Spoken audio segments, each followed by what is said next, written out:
va bien, Oui, Xavier? ça va bien. Dis bonjour à une copine. Ah, en plus, tu la connais? Bien sûr. Ça va? Bonjour. Bonsoir. Comment tu l'as rencontrée? Vous travaillez ensemble ou? Non. Non, ah oui, c'est une circonstance. C'est une circonstance, mais je veux dire, mais ça aurait pu. Hein, Bon, alors je t'explique, c'est la plus grande styliste de Paris. Voilà, t'as vu le look qu'elle a un peu? Tu vois, c'est incroyable. Bon look. Bon, ça va bien? Ça va très bien. Bon, tu te sens comment là? Parce que c'est dans une demi-heure, tu vas le présenter. Mais on va jouer l'album. C'est la première fois que tu le joues cet album-là? Je veux dire, avec. Mais oui, mais en fait, comme on l'a joué ensemble. Et c'est qui on alors? Parce que tu étais venu avec les musiciens qui ont enregistré. Ce sont 4 musiciens, ce sont des amis de longue date. Et on a enregistré cet album ensemble à Memphis, dans le studio de Willie Mitchell, qui est le producteur, réalisateur de Al Green, de Ann Peebles. Ouais. Beaucoup d'artistes français qui partent comme ça très loin aux États-Unis dans des studios mythiques pour enregistrer leur album. C'est quoi? Ça fait partie du processus créatif pour toi? C'est un plaisir qu'on s'offre en fait. Déjà, en fait, le succès du premier album m'a offert le plaisir d'enregistrer mon deuxième album à Tennessee. J'avais déjà travaillé, c'est là où j'ai rencontré... T'avais déjà une filiation américaine déjà là-bas? Oui, c'est comme ça que j'ai rencontré Lester Snell, qui est le clavieriste arrangeur de Isaac Hayes, de Al Green. Et j'avais travaillé avec Steve Cropper, qui est le guitariste de Otis Redding, Roger Hawkins, le batteur d'Aretha Franklin. Donc c'était un rêve que je réalisais. C'est pas pour s'acheter une street credibility ou se dire voilà, j'aime la soul et je vais aller avec là où il y a les meilleurs.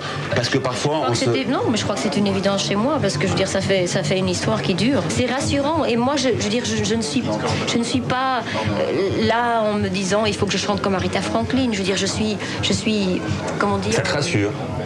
C'est rassurant et j'y vais aussi en étant moi, quoi. Je suis très très contente de cet album.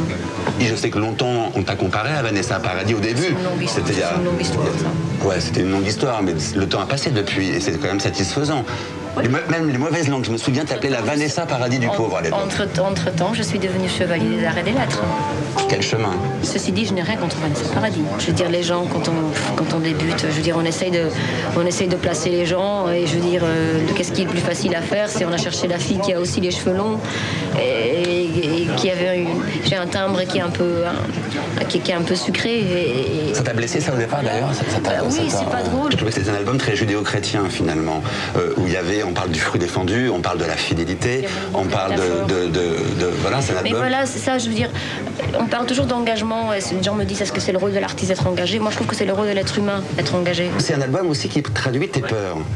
On sent que tu t'es construit un univers assez rose bonbon, pas très rouge, plutôt rose, et que cet univers tu es tien et que tu as peur en fait de le perdre. Tu as peur de perdre l'amour, ton enfant, tu as peur de l'étouffer. C'est beaucoup, oui, et les générations changent. Je veux dire, en Belgique par exemple, les gens sont traumatisés par un de trop. Et en plus de ça, ce monde dehors aujourd'hui, il devient de plus en plus dangereux. Tu penses que ton enfant est à la maison, mais non, il est sur Internet. Le monde est rentré chez toi. Je veux dire, c'est pas juste le côté mon couple, mon enfant. Si tu savais, c'est une chanson universelle, comme Wild World de Cat Stevens, comme Summertime. Your dad is rich, mais one of these days you're gonna spread the wings. C'est vraiment ça. C'est une chanson universelle. En tout cas, c'est ce que j'essaye. Tant pour nous, c'est une chanson qui parle de la société, plus que de mon couple que je manque de temps. Bien sûr, je manque de temps, mais pourquoi est-ce que j'écris ça? C'est parce que je trouve ça intéressant, parce que c'est un phénomène de société. Quelqu'un qui se fait le chant de la fidélité, c'est pas courant tous les jours. On n'en croise pas tous les jours. Tu vois, donc il y a pas mal de gens qui prêchent plutôt l'amour libre et finalement chacun fait ce qu'il veut, prêche une certaine forme d'égoïsme. Toi, t'es quand même une exception, t'es au courant quand même. Mais je suis une exception peut-être pour beaucoup de choses parce que je veux dire, I'm a dreamer. T'es un peu la sœur Emmanuelle du rock'n'roll, hein. J'ai l'impression d'entendre une sœur Emmanuelle ou Mère Teresa qui me parle. Mais j'ai ce côté en moi, je veux dire, j'y peux rien. Tu trouves ça pas rock'n'roll? Non, je trouve ça pur. C'est dommage, quoi.